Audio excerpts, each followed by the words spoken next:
सुंदरबन के जंगल में एक ठग सियार रहता था। वह बहुत ही निकम्मा और कामचोर था।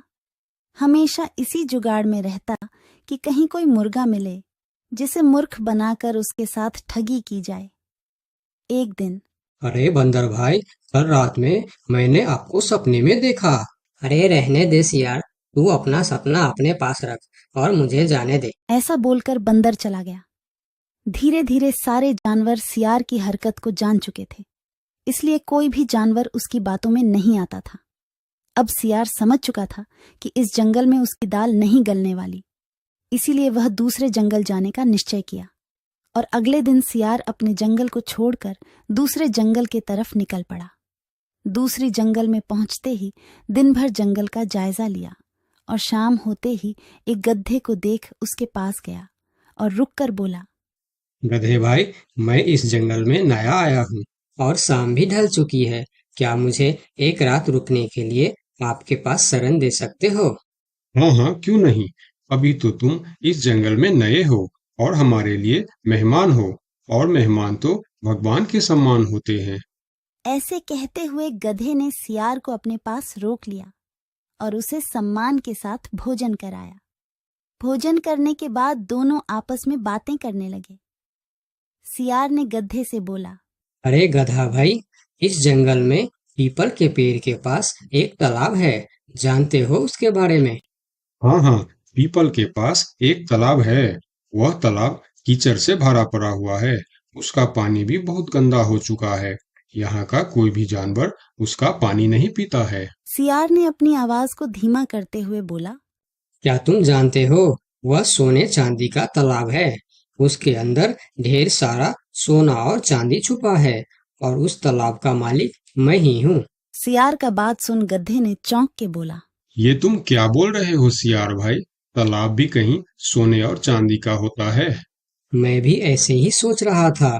मुझे भी इस तालाब के बारे में कोई जानकारी नहीं था, लेकिन कुछ ही दिन पहले मेरे पिताजी मरने से पहले सारे संपत्ति मेरे नाम की। उसमें यह तालाब भी है और आज मैं अपनी संपत्ति देखने के लिए ही यहाँ पर आया हूँ।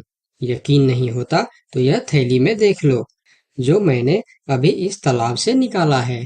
सोने के गहने निकालकर गधे को दिखाया, जो उसे ठगने के लिए उसने अपने साथ लेकर आया था। गहने को देखकर गधे को सियार के बात पर विश्वास हो गया और बोला, अरे हाँ, ये तो सचमुच सोने चांदी का है। तब तो तुम बड़े ही भाग्यशाली हो, इसलिए तुम्हारे पास ये सोना चांदी का तालाब है। अब सियार मन ही मन खुश हो रहा था। उसे तो इसी बात का इंतजार था। गधा भाई, मुझे इस संपत्ति से कोई भी लालच नहीं है। मेरे पास मेरे जंगल में और बहुत सारे संपत्ति है, जो मेरे पिताजी ने मेरे लिए छोड़कर गए हैं। मैं तो यहाँ तालाब बेचने के लिए आया था। सोचता हूँ तुम भले जानवर दिखते हो, क्यों ना तुमको ही यह सब बेच दूं। मुझे, यानी यह सोने का तालाब मेरा हो जाएगा और मैं इस तालाब का मालिक बन जाऊंगा। बेचारा भोला भाला गदहा सियार की चिकनी चुपड़ी बातों में बहुत आसानी से आ गया और गधा सियार से सोने का तालाब खरीदने को तैयार हो गया। दोनों के बीच 4 सिक्कों का सौदा तय हुआ। ठीक है सियार भाई, मैं अभी जाकर हिरन के पास से 4 सिक्का लेकर आता हूँ। मेरे पास अपना घर न होने के कारण मैं अपनी सारी कमाई हिरन के पास ही रखता हूँ, और जब भी मुझे जरूरत पड़ता है मैं उससे ले लेता हूँ। ठीक है गधे भाई, लेकिन ध्यान से, जंगल में किसी को इस बात का पता नहीं चलना चाहिए, वरना जंगल के सारे जानवर मेरे पीछे ही पड़ जाएंगे। ऐसा बोल सियार गधे को भेज देता है और गधा हिरण के पास जाकर अपना सिक्का मांगता है। गधे भाई, घर में सब ठीक तो है ना? आज आपको अचानक से 4 सिक्कों का क्या जरूरत पड़ गया? अरे, वह अपने जंगल में जो तालाब है ना, मैं उसे खरीद रहा हूँ। तालाब खरीद रहे हो? क्या करोगे तुम तालाब खरीद के? तालाब का तो पता नहीं, लेकिन उसमें जितना सोना चांदी है वह सब मेरा हो जाएगा। तालाब में सोना? ये तुम क्या बोल रहे हो भाई? मुझे तो कुछ भी समझ में नहीं आ रहा है। मुझे डर है कि तुम कहीं कोई परेशानी में ना आ जाओ। देखो, तुम मुझसे कुछ भी मत छुपाओ। क्या बात है? साफ साफ बताओ मुझे। हमारे जंगल में एक बहुत ही अमीर सियार आया है। ढेर सारी संपत्ति है उसके पास। और तो और हमारे जंगल में जो तालाब है ना, जिसे हम लोग गंदा नाली समझकर उसका पानी भी नहीं पीते हैं, उस तालाब में ढेर सारा सोना और चांदी है। उसने तो मुझे उस तालाब से सोने का गहना भी निकाल कर दिखाया है। उसी तालाब को मैं खरीद रहा हूँ। हम दोनों के बीच 4 सिक्कों का सौदा हुआ है। मुझे तो वह सियार मूर्ख ही मालूम पड़ता है, जो इतने सस्ते में सोने का तालाब बेच रहा है। मूर्ख वो नहीं, मूर्ख तुम हो। भला तालाब भी कोई सोने चांदी का होता है? अरे गधा भाई, तालाब से पानी निकलता है, सोना नहीं। मैं भी ऐसे ही सोच रहा था, परंतु उसने मुझे सोने निकाल कर भी दिखाया। गधे भाई, मुझे वह कोई ठग मालूम पड़ रहा है, जो तुम्हारे आंखों में धूल झोंक कर तुम्हें झांसा दे रहा है। मैं एक तरकीब बताता हूँ, जिसे दूध का दूध और पानी का पानी हो जाएगा। कौन सा तरकीब हिरन भाई?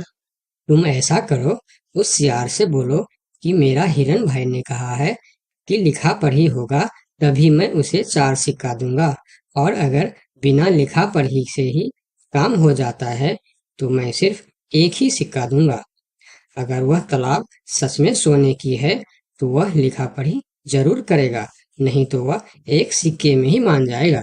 हिरण की बात सुनकर गधा हाँ में सिर हिलाया और सिक्का लेकर सियार के पास पहुंचता। सियार भी गधे के आने के इंतजार में उतावला हो रहा था। गधा पहुंचते ही सियार से बोला, सियार भाई, मेरा हिरन भाई ने कहा है, यदि आप लिखा पढ़ी के लिए तैयार हो तो मैं आपको 4 सिक्का दूंगा, वरना बिना लिखा पढ़ी के आप एक सिक्का ले लो और मुझे यह तालाब दे दो। सियार ठग किसी तरह से जल्दी करके सिक्का लेकर वहां से जाना चाहता था। वह बोला, अरे गधे भाई, तुम बड़े अच्छे और भले मालूम पड़ रहे हो, तुमसे क्या लिखा पढ़ी कराना। चलो, तुम एक ही सिक्का दे दो। अब गधे को समझने को कुछ बचा ही नहीं था। गधे को समझ में आ गया कि सियार उसको ठगना चाहता है। ठीक है सियार भाई, कोई भी शुभ कार्य करने से पहले मुंह मीठा करना जरूरी होता है। मैं अभी लड्डू लेकर आता हूँ, आप यहीं रुको। गधा जंगल से 2-3 जानवरों को बुला लाया और सियार की जमकर धुनाई कर दी।